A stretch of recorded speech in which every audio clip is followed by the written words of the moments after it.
I want to give a quick intro on the video that's about to play, just because the visual and the audio are very disconnected. And that's because I've had this topic on my mind, just thinking about burnout and motivation and things like that. And I wanted to talk about it, but I also wanted to put out a video with some time lapse of a painting in progress. I think it's probably more interesting to look at than just seeing my face talk about whatever. So that's really just explanation for these two somewhat disconnected things. But this painting that is being painted in this demonstration was being done right at the tail end of the Marvel Masterpieces project, which I touch on a little bit as me kind of hitting a tipping point between being very active and then completely inactive. So enjoy.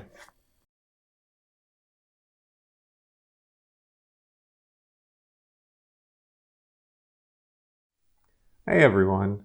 So a couple weeks ago, I saw a post from James Gurney where he was exploring a three-circle like Venn diagram for making a living as a creative. And it was really similar to the Japanese concept of ikigai, but I guess like more streamlined for artists existing in, peak capitalism. And one circle was things you're good at, and another was things that interest you, and the third was things that other people will pay you money for.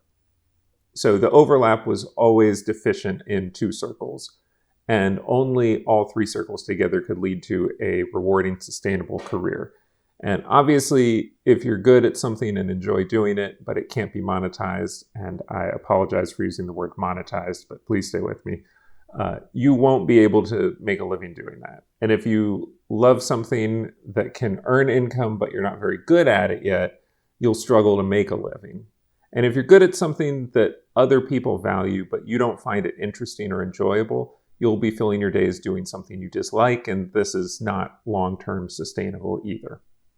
So this last overlap grabbed my attention because it sounded a lot like my own experiences of burnout. And I think that burnout is something that most creative professionals experience on some level eventually. It probably doesn't always look the same, and I guess it shows up on a sort of like spectrum. Like sometimes it's shallow, sometimes it's deep, sometimes it's brief, sometimes lengthy, and how we respond to it probably makes a difference, like how bad it gets and for how long. And I'm thinking about it, it's almost like a repetitive stress injury. The sooner, more seriously you address it, the better the chances are of a quick recovery. But if you just push through, which may be, or at least feel necessary, it's only going to get worse or last longer. So in the post, I left a comment on this overlap sounding a lot like burnout to me, and a bunch of other folks chimed in with their own personal experiences. And it felt like everyone could relate, but nobody had much of an answer how to get out of it when it happens. So I've been thinking about this a lot. And I'm sure there's a ton of great books and podcasts and resources out there, probably plenty of other YouTube videos from people with a lot of research to support their take. I'm just here to talk about my own experiences and how they've felt, how they came on, and how I've moved through them. I really want to emphasize that I think this is a universal experience, but the way it shows up is going to be highly individualized. We're all wired in our own ways and need to respect that we operate differently. Like even over time, my drive and ambition and focus and all that have changed a lot now that I'm in my 40s from when I was in my 20s. So when I was starting out, I was deeply focused on getting my illustration career in motion. I had a lot of energy and drive back then that simply isn't there anymore, which might just be getting older. It might be feeling more secure and less anxious to prove myself. I'm not really sure. When I was younger, I just had an almost obsessive approach to all this. And if I'm honest with myself, I think this was hugely driven by wanting to sit at the grown-up table and be part of all the stuff I grew up loving. But I also always struggled with, like, what do I want to say? Other artists seem to have really deep stuff that they were compelled to express, and I really didn't feel like that. I loved making art and I loved looking at art, but a lot of it felt more like being a technician than, I don't know, like an auteur, which, is maybe why illustration and commercial work was always something that I enjoyed. You get to be a part of the cultural landscape, and it's also kind of like a collaborative role. When I had personal stuff I wanted to mess around with, I could, but generally I was happy being in the role of problem solver, like making other people's ideas into something cool through my own taste and aesthetic, but still in partnership with someone else's needs. So I started really getting serious about all this in probably 2005 and gradually got more clients and more steady work. And I think the first time that I started feeling a bit of like something's missing was around 2010, 2011. And that feeling was a bit like going through the motions. I never called it burnout at the time. And even looking back, I'm not sure that's right to say, but it was something off. And that was when I shifted my process. I developed a new process that I kind of explored with personal and gallery work. And in 2012, I just kind of rebooted my illustration to be a little more loose and painterly. And that was really great. Like, people seemed to like it. I was happier doing it that way. But, after a few years, that feeling was still coming up again. It was just feeling like I was happy with the work I was doing, or most of it anyway, but it was like a stuck feeling. And then I got hired for Marvel Masterpieces, and that was a huge wind into my sails. I think because this was both a huge honor professionally, but also because I had this like deep emotional connection from my childhood, and I was going to get to just run with that for the next 2 years. And I think that's where I also hit my first real burnout.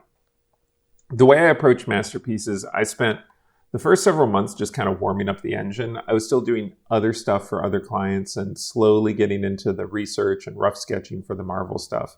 And about a year into it, I was working pretty regularly on the Marvel stuff and taking less from other clients. And it was really pretty great. I think my 2 years during the Masterpieces contract might have been the overall happiest I've been professionally. Like, I was secure with work, doing something I enjoyed and could count on, which is definitely not the normal state of doing freelance. And as I was coming into that back half of the contract, I was asked to do a 3-part book for Folio Society. At this point in my career, Folio Society was probably at the top of clients that I really, really wanted to work with, but had never been able to get a foot in the door. So I knew it was going to be a squeeze because Marvel Masterpieces at this point was really trucking, like very smoothly, but I still had a lot to finish. And this folio job was going to add in like 18 additional pieces, which was down from the original request, I think, of 21. But I really probably should have passed.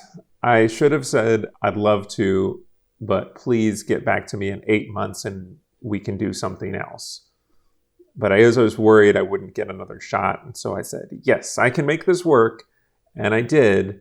And I think everyone was happy, but it put so much unnecessary pressure on both that and the Marvel job for the 3 or 4 months that both of them were happening at the same time, that I think that tipped things too far. And I need to also say, I was finishing Masterpieces in spring of 2020, which means the pandemic was also just hitting.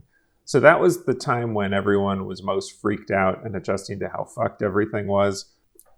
And the last couple months of finishing Masterpieces was actually kind of a refuge where I could just get lost in these paintings and not think about diseases or buying toilet paper or whatever. But then I turned in my last paintings, and I really have very little memory of the summer of 2020. I think I just kind of shut down altogether. And when I started getting back into painting later in the year, it was really hard. And since then, I've had echoes of this experience. I think it's weird. I felt like working on that project, I had such a clear sense of purpose. It was actually kind of similar to the feeling of purpose I had in my early portfolio building years, like a long-term mission with high personal importance. And then it ended, and I think I just shut down and I didn't know what to do. it was hard to feel that purpose or importance in new work. And over time, I climbed out of it, but this feeling came back on me again in 22 and in 23. And in 22, I went through a move that really depleted me. It was just much more draining than I'd anticipated and lasted for months and months before it was finally resolved. And while I was trying to get my footing from that, AI started forcing its way into the spotlight. And it was just such an unknown, like a disruption and potential for greater disruption. And then work started slowing down and everything just felt really tenuous and just dark. And for a few months last year, I really didn't have any work and was not sure if I was witnessing the sudden death of my industry, which is really the only thing that I know how to do. And I remember thinking I needed to use this time to pivot and start doing new things, lay groundwork for a career less dependent on client commissions. But probably because of this combination of like exhaustion and panic and long-term reliance on that partnership with art directors, I just completely locked up. I couldn't think of anything personal that felt worth doing.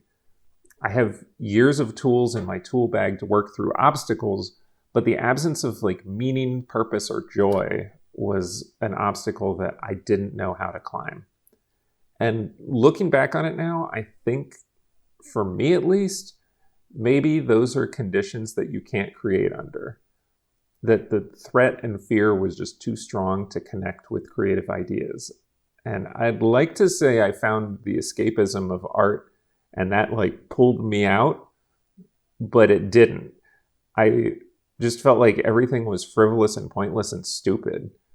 It felt like a waste of time, which was something that I might have precious little of before my savings ran out. So I just locked up. And I did my best making art that connected with like movies and things that I really loved, especially things I loved as a kid. And I think some of it was pretty good and some of it was a great learning experience. But I was really running on panic and not joy. I was putting a lot of effort into getting more client work coming in. And eventually I did start getting assignments coming in. And the past few months, I was back into a regular pace working on commissions. And once I hit that stride, it felt amazing. Like I felt like the purpose had returned. And I'm really proud of this recent work that I've been doing. But coming through all this, the pace is calming again. And I just turned in most of the ongoing projects and I'm assessing my current state of mind.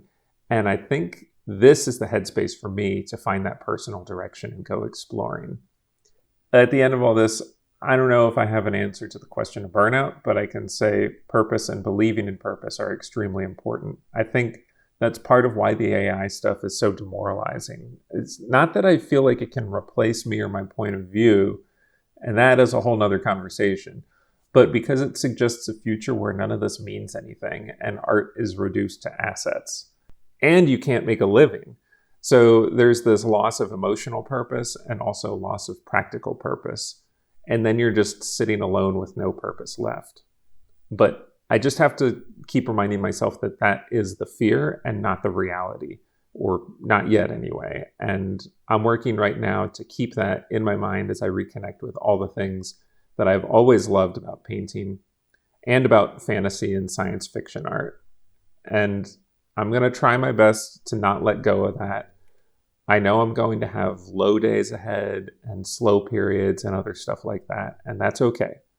It's never forever, and art makes life brighter, so maybe none of it's really frivolous after all.